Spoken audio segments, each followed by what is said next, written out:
Learn today's latest Endrick reports as the club are growing in confidence that they can secure the Brazilian Wonderkids. To move on, let's discuss Trossard as the player is awaiting a call over a possible January move. And to end things, we discuss Tino Livramento as the club are turning towards him as a potential backup to Reece James. So we have a ton of things to break down and discuss. Hope you guys enjoy things, and of course stay tuned for my match review coming out like an hour after this video. So if you like today's video, do me a favor, smash a like button. Let's get over 1,500 likes. And to start with the first story, let's start things by discussing the latest news surrounding Trossard. Now, it's been revealed that the player is awaiting a call over a potential move to us in the January window. There have been multiple reports coming out from Belgian reports suggesting that we are paying attention and monitoring the player, who happens to be one of the most informed players in the Premier League season. In 13 apps, he's got like 7 goals and 2 assists, and season by season, the player has been improving and adding to his game, and at 27 years old, he's reached a peak right now, and for me, I could see a lot of sense behind a move for this player. Now, you look at our attacking positions, you'd imagine that players like Ziyech, Pulisic, Aubameyang, plus many more potentially could be making waves, so it's a very moldable position at this point in time. But what really separates and elevates Trossard is that ability to play in multiple positions across the team. Now, knowing us, every time during a season, we suffer key injuries to key players at the wrong time. Managers try to find workarounds for those losses. They can be hit and misses at times. It is quite hard when you're missing out on top quality talents like Reece James, Kante, etc, etc. So having someone like Trossard in the squad, someone that can play in a multitude of different positions, I think he could be an incredibly astute and smart squad signing to make for a team that will continue to evolve and change over the next few windows.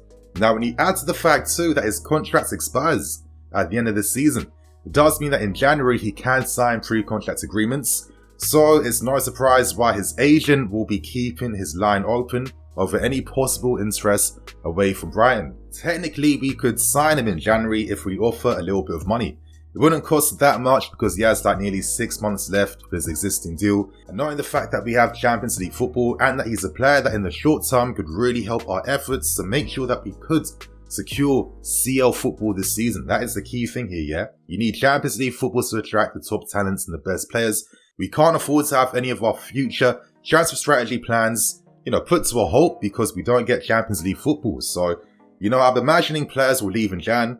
Trossard makes sense in the short term and could add to the team in the long term due to his squad impact. But he comes at the right age where this is a guy that is adding match-winning ability to his game. He can take his man on, he's very inventive, he's multifaceted as hell as well too, and he's very strong off the ball too. So I'm not opposed to this move, knowing the fact that this is a team that will continue to evolve and change. So how do you guys feel about this news? Would you like to see Trossard signed in January? So right now, let's discuss these massive updates surrounding Endrick and our efforts to sign the player. Now, I've been saying that with a talent like this, an anomaly, if you will, one of those once-in-a-generation talents, it's no surprise that all the biggest teams across Europe are pulling out all the stops to try to entice him to sign for them. So this is a story that will continue to grow and grow and grow. But there is some growing confidence here behind our efforts and our ability to attract the player. And let's actually tackle the stories and break down the news.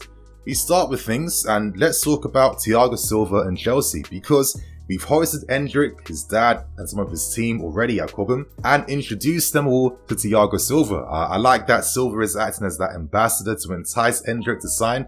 Of course, he's revered back in Brazil. He's an absolute legend, one of the best defenders of his generation. So knowing the fact that him and his family have settled in so well in London, that's going to give a lot of confidence towards Endrick.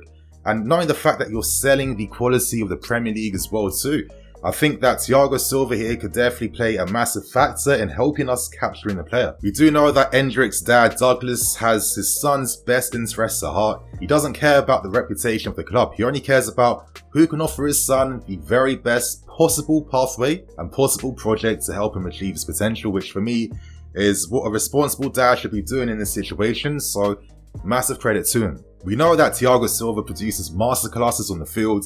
Let's hope that he can produce a masterclass off the field and get Endrick to sign for us. But anyway, let's continue on with more news coming out from Brazil, ESPN. which is adding to the confidence that the club is currently feeling in regards to being able to sign Endrick. So we have to start off by discussing Paris Saint-Germain.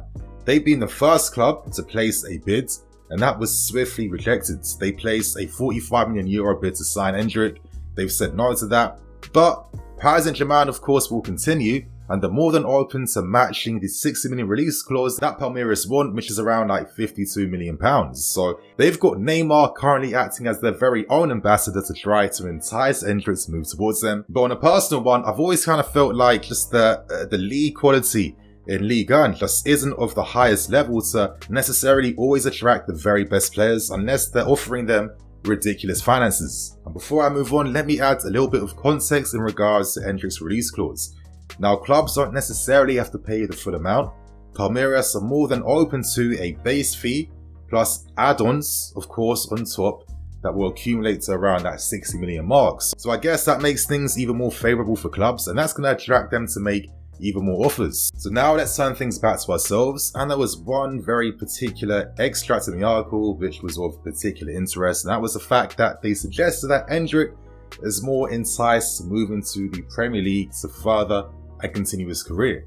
And if that is really the case, if we're getting some rumours already that Endrick has a desire to play in the Premier League, that puts us right at the top of the list, because currently in this country, we are the only club really that is able to sign him. Man City had an opportunity, but I remember an article like a while back suggesting that because Haaland will be at Man City for the foreseeable future, Endrick and his team don't want to be playing second fiddle to him. So considering we got London Champions League football and Todd Boehly's desire to have the very best young players playing for us under his regime, to have Endrick being the face of that, for me, as I keep stressing, will really take us to the next level. I mean, a striker, left-footed, the ability to create that magic, it's absolute rocket of a shot already. The guy can score every type of goal.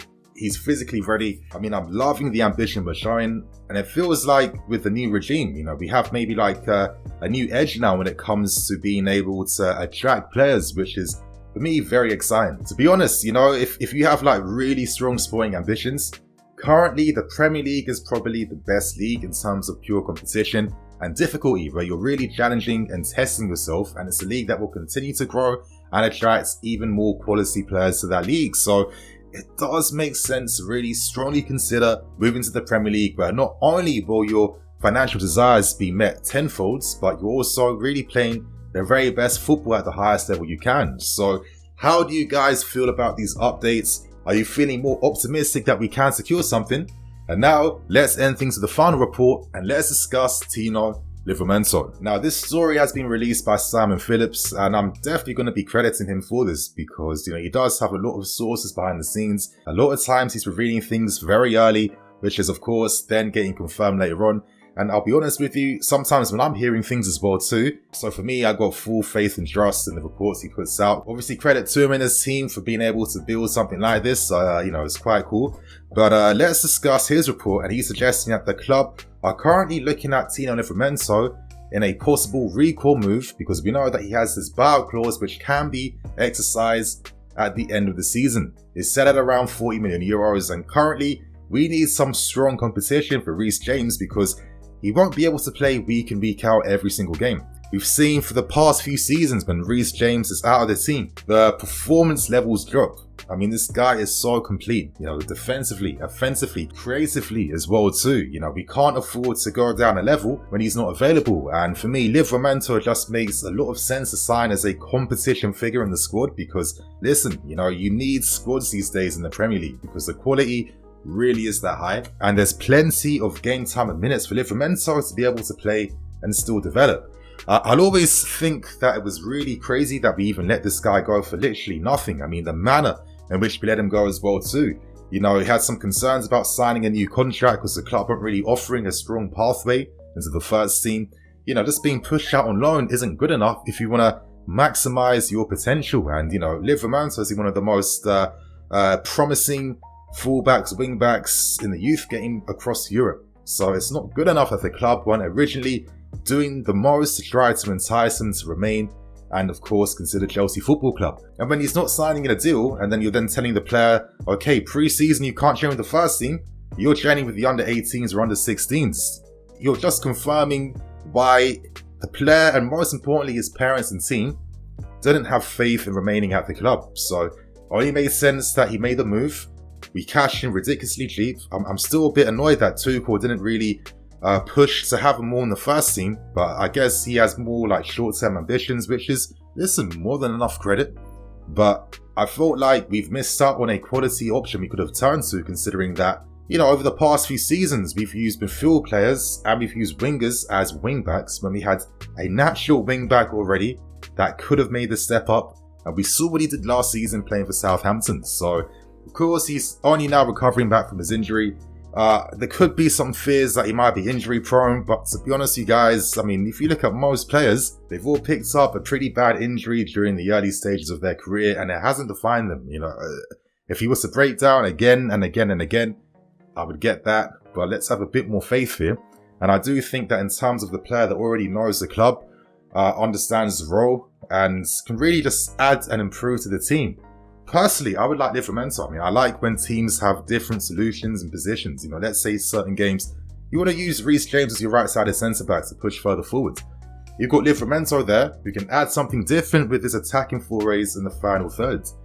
I'm looking at Reece James, and to be honest with you, I've always kind of seen him as like maybe like a Philip Lahm-esque player, in the sense that even though we've seen him excel as a fullback and wingback, I will not be surprised that as he progresses more and more into his career, we might eventually see him playing in midfield. I mean, he's one of those guys that really just has, you know, such great qualities, and he has played midfield quite a lot already during the early parts of his career. So who knows what could happen there, but again, when you have like a quality squad, that brings options that open up then. So for me, I'm more than happy with recalling Livramento. I think he fits the philosophy that Top Bowley wants, and you know, there's more that can come out from the player. So how do you guys feel about this news? How do you feel about all the stories I've spoken about today? Share your thoughts and opinions, and please, if you like today's video, I would really appreciate you hitting the like button as well. So on that note, I'm Nini FC, this is BlueLionsTV.